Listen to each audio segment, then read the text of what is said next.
Here's something most gardening advice won't tell you. Summer is not your garden's best season, it's the season your garden is under attack. And I'm not talking about the heat or the drought. Your plants can handle those if you water properly. I'm talking about something else, something you probably don't notice until it's too late. Here's the truth. Pest populations don't just increase in summer, they explode. A single aphid in June can produce over 600 billion descendants by August if left unchecked. Spider mites complete their entire life cycle in 5 days when temperatures climb above 80 degrees. And tomato hornworms, those massive green caterpillars that can strip a tomato plant to stems overnight, they reach peak feeding activity in the exact weeks your tomatoes are finally ripening. But here's what almost nobody tells you. You don't need a cabinet full of chemical sprays to win this fight. In fact, the most effective solutions are already in your kitchen, your garden shed, or growing in the borders of your own yard. Today I'm giving you the 7 garden pests that explode in summer, ranked from frustrating to genuinely devastating. And for each one, I'm going to show you exactly how to stop them, naturally, effectively, and starting this week. Let's dive in. Before we get to the pests, here's why summer is their season and it's not random. Insects are cold-blooded, so their reproduction runs on temperature. A pest that takes 3 weeks to complete a generation in spring can do it in 5 days in July.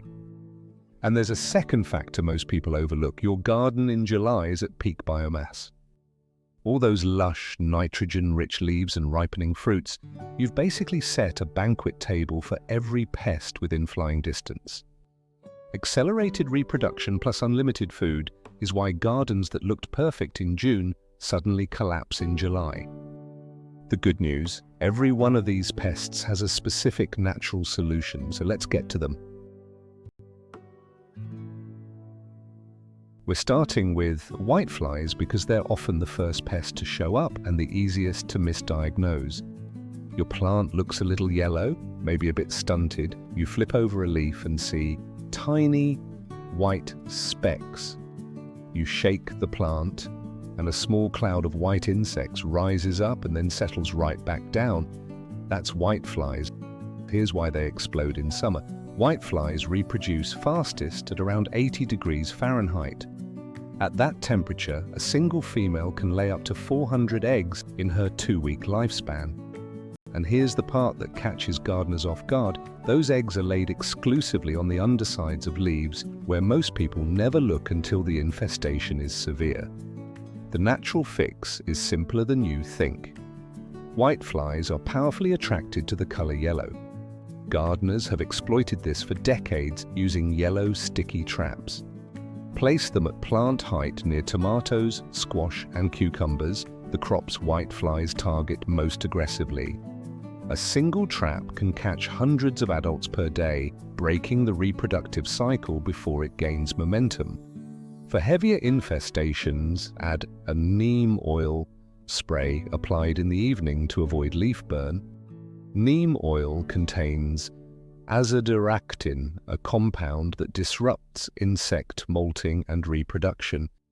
It doesn't kill on contact, it stops the next generation from ever developing.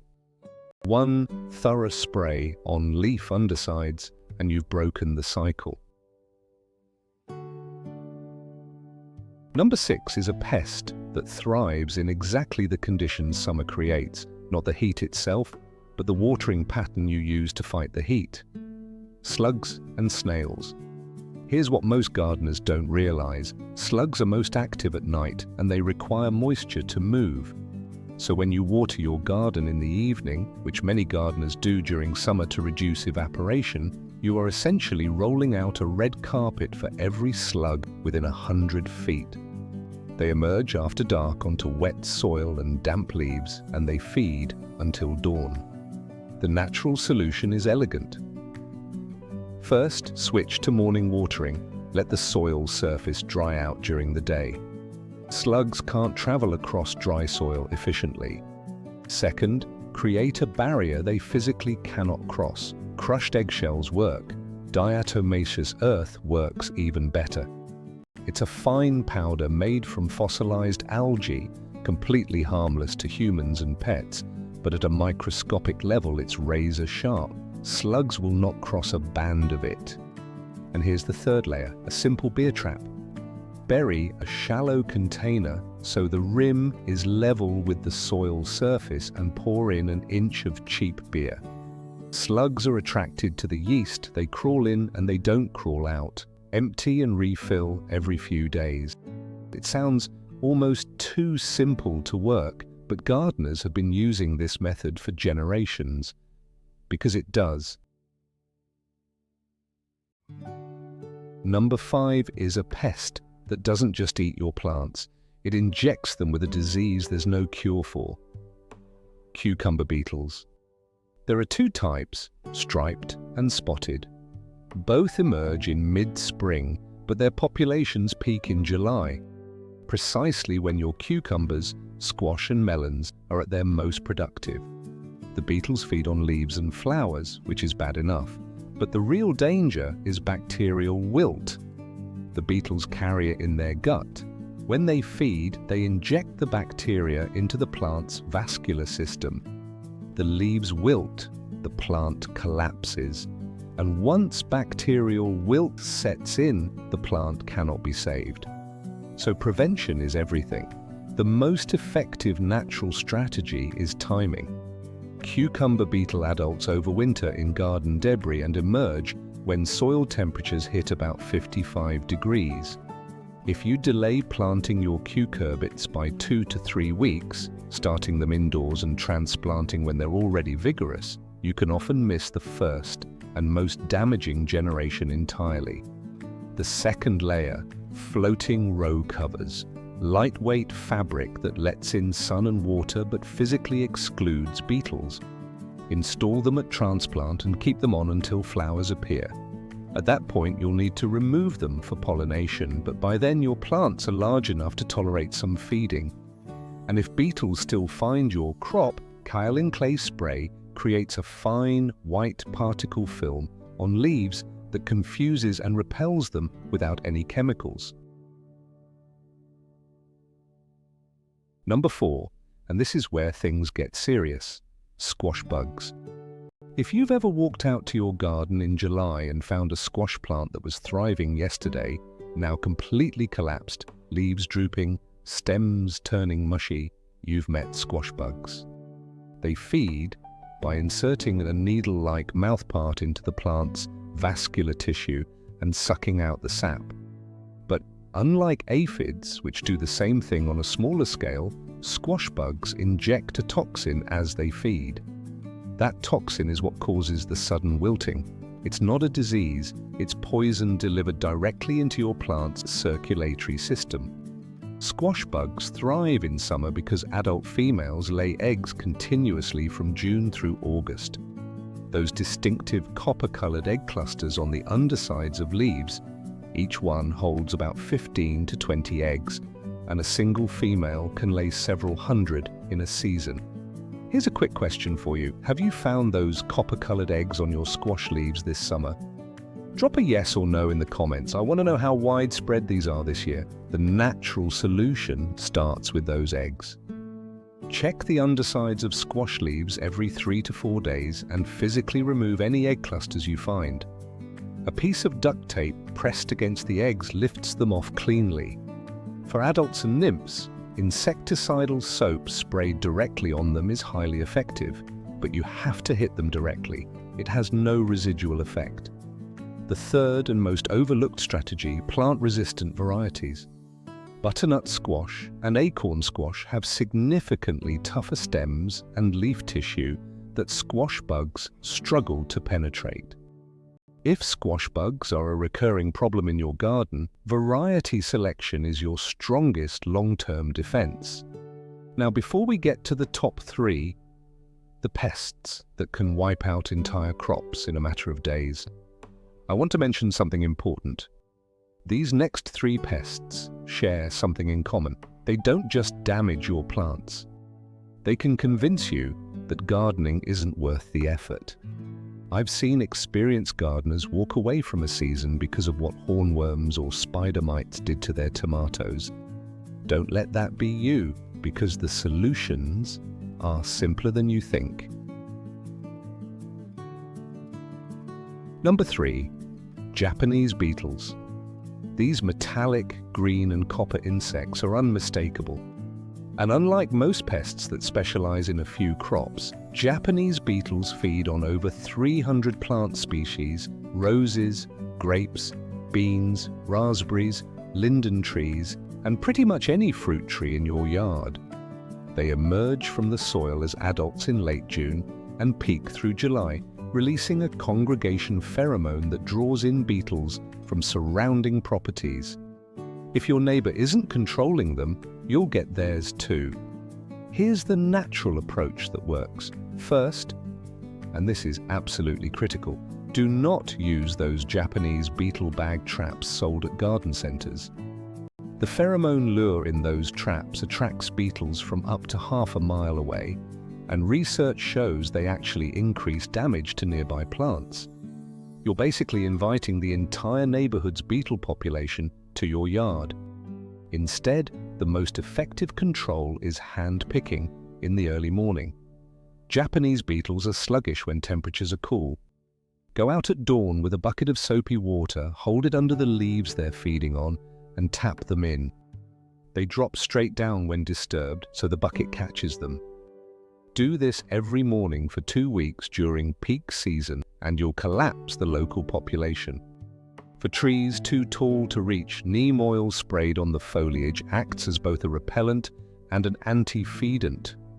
Beetles that ingest it stop eating and eventually die without reproducing. Number 2. Spider mites. Spider mites are almost invisible to the naked eye, which is exactly what makes them so dangerous.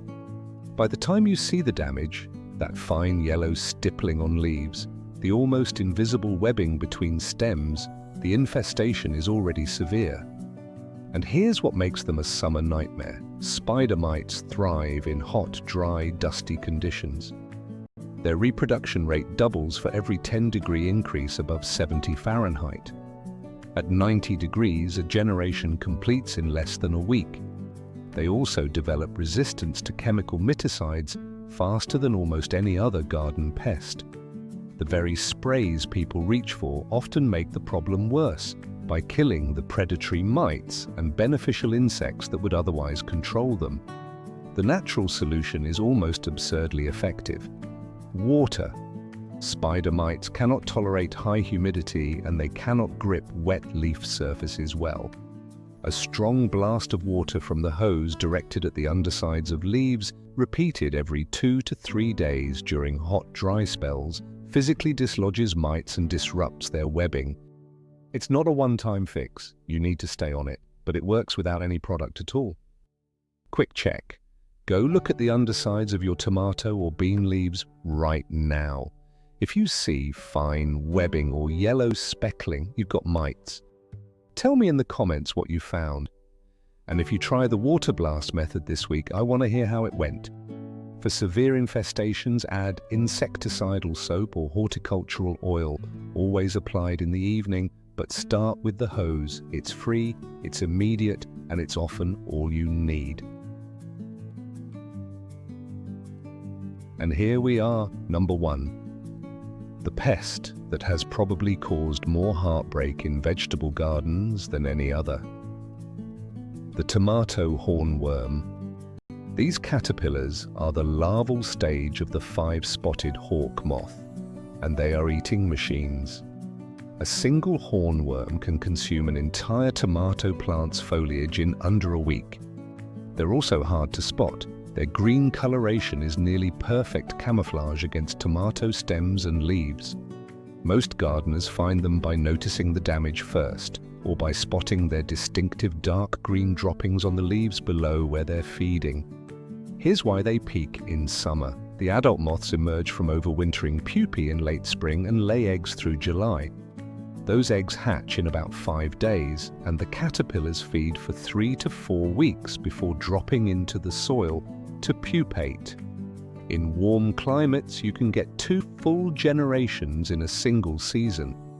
The second generation, hatching in late July and August, is usually the most destructive. The caterpillars are larger and the plants have more foliage to lose. The best natural control is the one nature already provided: braconid wasps. These tiny parasitic wasps, completely harmless to humans, lay their eggs inside hornworms.